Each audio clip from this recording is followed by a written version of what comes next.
আপনার হাত হয়তো পূর্ণ, কিন্তু আপনার হৃদয়টা কেমন যেন খালি। টাকা আসছে, কিন্তু তাতে কোনো ঘর নেই। তা যেন ধোঁয়ার মতো উপে যাচ্ছে। আপনি ছুটছেন, আরও জোরে ছুটছেন, কিন্তু দিন শেষে দেখছেন আপনি সেই একই জায়গায় দাঁড়িয়ে আছেন। আপনার চেষ্টার চাকায় কি কোনো অদৃশ্য কাঁটা বিঁধে আছে?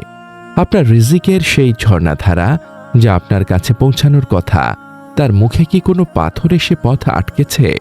আপনি হয়তো আপনার চারপাশের সবার চেয়ে বেশি পরিশ্রম করছেন, কিন্তু আপনার জীবনে বরকত নামক সেই অদৃশ্য রহমতটি যেন নেই। এই যে বরকতহীনতা, এই যে অঢেল চেষ্টার পরও অন্তহীন অভাব, আপনি কি কখনো ভেবে দেখেছেন এর কারণটা কি? আজকের কথাগুলো সেই সব ভাই ও বোনদের জন্য যারা অনুভব করছেন তাদের জীবনে আল্লাহর রহমত বা বরকতের কমতি রয়েছে, যারা হয়তো অনেক পরিশ্রম করছেন, অনেক চেষ্টা করছেন, কিন্তু কাঙ্ক্ষিত ফল বা শান্তি পাচ্ছেন না। আজ আমরা কথা বলবো সেই অদৃশ্য কিন্তু অত্যন্ত মূল্যবান নিয়ামত বারাকাহ বা বরকত নিয়ে।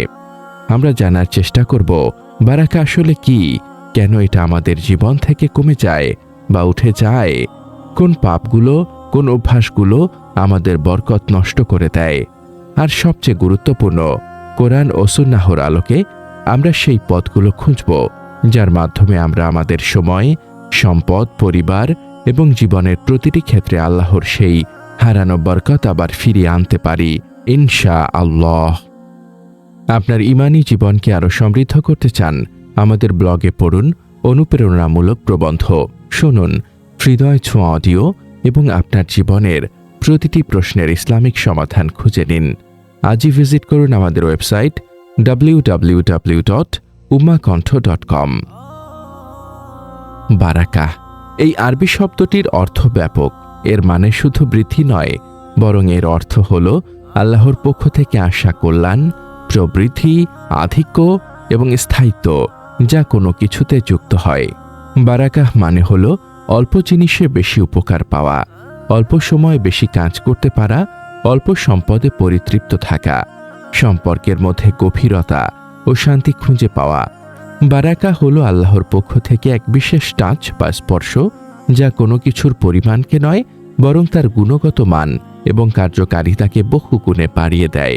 আপনার হয়তো মিলিয়ন মিলিয়ন টাকা নেই, কিন্তু আপনার কয়েক হাজার টাকায় যদি আপনার প্রয়োজন মিটে যায় এবং আপনি শান্তিতে থাকতে পারেন, তবে আপনার সম্পদে বারাকা আছে। আপনার হয়তো দিনের 24 ঘন্টাকে 48 ঘন্টা বানানোর ক্ষমতা নেই, কিন্তু এই 24 ঘন্টার মধ্যেই যদি আপনি আপনার জরুরি কাজগুলো শেষ করে আল্লাহর ইবাদত এবং পরিবারের জন্য সময় বের করতে পারেন, তবে আপনার সময়ে বারাকা আছে। আপনার হয়তো বিশাল পরিবার বা অনেক বন্ধু নেই, কিন্তু যে কজন আছে তাদের সাথে আপনার সম্পর্ক যদি হয় আন্তরিক, ভালোবাসাপূর্ণ এবং আল্লাহর সন্তুষ্টির ওপর, তবে আপনার সম্পর্কে বারাকা আছে। বারাকা হলো আল্লাহর পক্ষ থেকে এক অদৃশ্য নিয়ামত, যা দেখা যায় না কিন্তু অনুভব করা যায়। আর যখন জীবন থেকেই বারাকা উঠে যায়, তখন সব কিছু থেকেও যেন কিছুই থাকে না। জীবনটা হয়ে ওঠে এক অন্তহীন দৌড়, যার শেষে থাকে শুধু ক্লান্তি আর অতৃপ্তি। কেন আমাদের জীবন থেকে বারাকা কমে যাচ্ছে? এর সবচেয়ে বড় এবং মূল কারণ হল আল্লাহর অবাধ্যতা বা পাপ।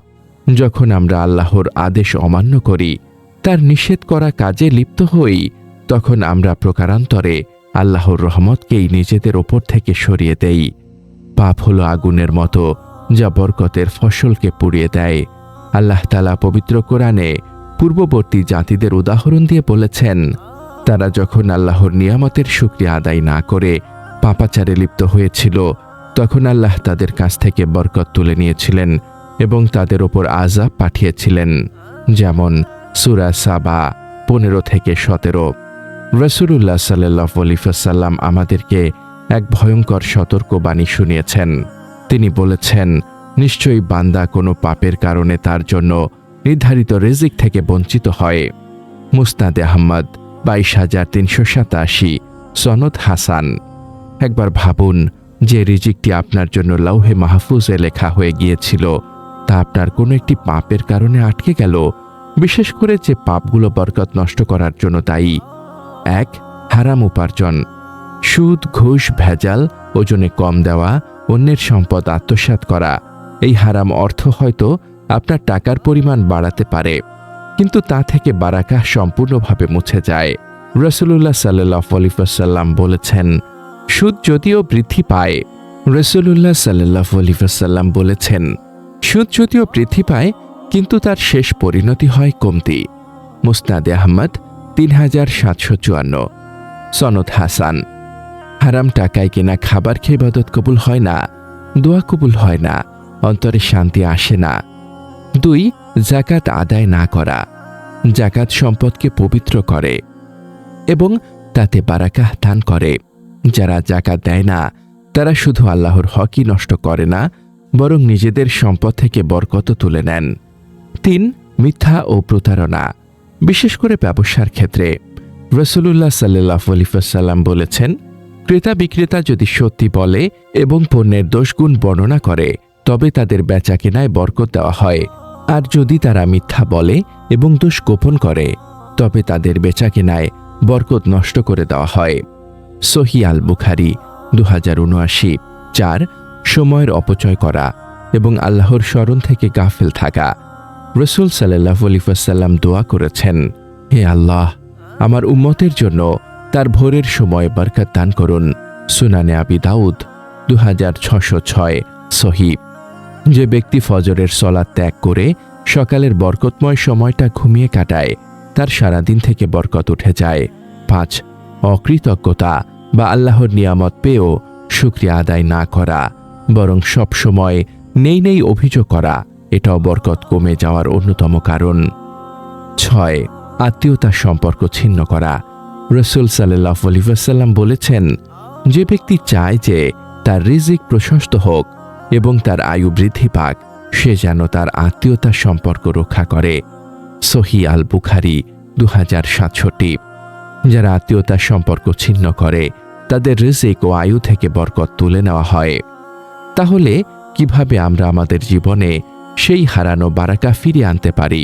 উপায়গুলো আল্লাহর কালাম এবং রাসূল সাল্লাল্লাহু আলাইহি ওয়াসাল্লামের সুন্নাহর মধ্যেই নিহিত আছে। প্রথম এবং প্রধান উপায় হল তাকওয়া অবলম্বন করা, অর্থাৎ আল্লাহর ভয় অন্তরে ধারণ করে তার আদেশগুলো পালন করা এবং নিষেধগুলো থেকে বেঁচে থাকা। এটাই সকল কল্যাণের মূল। আল্লাহ তাআলা কোরআনে ওয়াদা করেছেন, আর যদি জনপদ সমূহের অধিবাসীরা ঈমান আনত এবং তাকওয়া অবলম্বন করত তবে আমি অবশ্যই তাদের ওপর আসমান ও জমিনের বরকত সমূহ উন্মুক্ত করে দিতাম। সূরা আল আরাফ আয়াত 96। আপনি যদি চান আপনার জীবনে বরকতের দরজা খুলে যাক তবে আপনার তাকওয়ার পথে ফিরে আসতেই হবে। দ্বিতীয় উপায় হল আন্তরিক তাওবা ও ইস্তেগফার করা। আপনার অতীতের ভুলগুলোর জন্য আল্লাহর কাছে ক্ষমা চান। ইস্তেগফার শুধু পাপী মোচন করে না, বরং তার রিজিকের দরজা খুলে দেয় এবং জীবনে বরকত নিয়ে আসে। আল্লাহ নূহ আলাইহিস সালামের মুখে তার জাতিকে বলছেন, তোমরা তোমাদের রবের কাছে ক্ষমা চাও, নিশ্চয়ই তিনি পরম ক্ষমাশীল। তাহলে যিনি তোমাদের ওপর প্রচুর বৃষ্টি বর্ষণ করবেন আর তোমাদেরকে ধন সম্পদ ও সন্তান সন্ততি দিয়ে সাহায্য করবেন এবং তোমাদের জন্য স্থাপন করবেন উদ্যান ও প্রবাহিত করবেন নদী নালা। সূরা নূহ আয়াত 10-12। তৃতীয় উপায় হল আল্লাহর নিয়ামতের শুকরিয়া আদায় করা, অন্তর দিয়ে, মুখ দিয়ে এবং কাজের মাধ্যমে। সর্বদা আল্লাহর প্রতি কৃতজ্ঞ থাকুন। আপনার যা আছে তা নিয়ে সন্তুষ্ট থাকুন। আল্লাহ ওয়াদা করেছেন, যদি তোমরা কৃতজ্ঞতা প্রকাশ করো তবে আমি অবশ্যই তোমাদের নিয়ামত বাড়িয়ে দিব। সূরা ইব্রাহিম আয়াত 7। শুকরিয়া বরকতকে চুম্বকের মতো আকর্ষণ করে। চতুর্থ উপায় হল সর্বদা হালাল রিজিকের সন্ধান করা এবং হারাম থেকে বেঁচে থাকা। আপনার উপার্জন যদি হালাল ও পবিত্র হয় তবে আপনার সম্পদে আল্লাহ তাআলা অবশ্যই বরকত দিবেন। অল্প হালাল উপার্জনও অনেক হারাম উপার্জনের চেয়ে উত্তম ও শান্তিদায়ক। পঞ্চম উপায় হল সকালের সময়টাকে কাজে লাগানো, ফজরের সালাত আদায় করা এবং সূর্যোদয়ের পর পর্যন্ত আল্লাহর জিকির, কোরআন তেলাওয়াত বা উপকারী জ্ঞান অর্জনে ব্যয় করা। সকালের ঘুম বরকত নষ্ট করে দেয়। ষষ্ঠ উপায় হল কোরআন তেলাওয়াত করা এবং এর সাথে সম্পর্ক রাখা। কোরআন নিজেই বরকতময়, আল্লাহ বলেন, আর এটি একটি কিতাব যা আমি নাজিল করেছি, বরকতময়। সূরা আল আনাম আয়াত 92। যে ব্যক্তি কোরআন পড়বে, বুঝবে এবং সে অনুযায়ী চলবে, তার জীবনে অবশ্যই বরকত নেমে আসবে। সপ্তম উপায় হল আল্লাহর ওপর পূর্ণ তাওয়াক্কুল বা ভরসা রাখা। যখন আপনি আপনার সব বিষয় আল্লাহর উপর সঁপে দেবেন, তখন তিনি আপনার জন্য যথেষ্ট হয়ে যাবেন এবং আপনার জীবনে বরকত দান করবেন। সূরা আত-তালাক আয়াত 3। হে আমার ভাই, আমার বোন, বারাকাহ কোনো জাগতিক ফর্মুলা দিয়ে অর্জন করা যায় না। এটা আল্লাহর পক্ষ থেকে আসে, এটা তার রহমতের প্রকাশ। আপনি যদি আপনার জীবনে বারাকা চান, তবে আপনাকে আল্লাহর সাথেই আপনার সম্পর্কটা ঠিক করতে হবে। পাপের পথ ছেড়ে তাকওয়ার পথে ফিরে আসতে হবে। অকৃতজ্ঞতা ছেড়ে শুকরিয়ার পথ ধরতে হবে। হারামের আকর্ষণ ছেড়ে হালালের ওপর সন্তুষ্ট থাকতে হবে। দেখবেন আপনার জীবনটা হয়তো বাইরে থেকে দেখতে আগের মতোই আছে, কিন্তু আপনার ভেতরের অনুভূতিটা বদলে গেছে। আপনার অল্পতেই অনেক ভালো লাগছে, আপনার সময়ে কাজ হচ্ছে, আপনার সম্পদে শান্তি আসছে, আপনার পরিবারে ভালোবাসা বাড়ছে। এটাই হলো বারাকাহ, আল্লাহর পক্ষ থেকে আসা সেই অদৃশ্য কিন্তু শক্তিশালী নিয়ামত। হে আল্লাহ, হে আর রহমান, হে আল বার, হে আল ওয়াহাব, আমরা তোমার কাছে আমাদের জীবনে বারাকাহ ও বরকত প্রার্থনা করছি। ইয়া আল্লাহ, আমরা স্বীকার করছি আমাদের পাপের কারণে, আমাদের গাফিলতির কারণে, আমাদের অকৃতজ্ঞতার কারণে আমাদের জীবন থেকে বরকত উঠে যাচ্ছে। তুমি আমাদেরকে ক্ষমা করো। তুমি আমাদেরকে তাকওয়ার পথে চলার তৌফিক দাও। তুমি আমাদেরকে তোমার নিয়ামতের শুকরিয়া আদায় করার তৌফিক দাও। তুমি আমাদের সময়কে তোমার ইবাদত ও কল্যাণকর কাজে ব্যয় করার তৌফিক দাও। তুমি আমাদেরকে আত্মীয়তার সম্পর্ক রক্ষা করার তৌফিক দাও।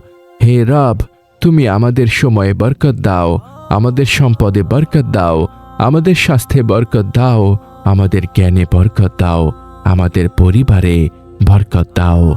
আমাদের জীবনের প্রতিটি ক্ষেত্রে তোমার পক্ষ থেকে বারাকাহ নাজিল করো, যাতে আমাদের অল্পতেই অনেক কল্যাণ হয় এবং আমরা তোমার সন্তুষ্টি লাভ করতে পারি। আমাদের এই মহৎ বার্তা ছড়িয়ে দিতে এবং ইসলামের আলোকে প্রতিটি হৃদয়ে পৌঁছে দিতে অনুগ্রহ করে চ্যানেলটি সাবস্ক্রাইব করুন এবং বেল আইকনটি প্রেস করুন। আমাদের ফেসবুক পেজ ফলো করে উম্মাহ কণ্ঠ পরিবারের একজন সদস্য হয়ে যান। আর আমাদের ইসলামিক ব্লগ ও রিসোর্স পেতে ভিজিট করুন আমাদের ওয়েবসাইট www.ummahkontho.com।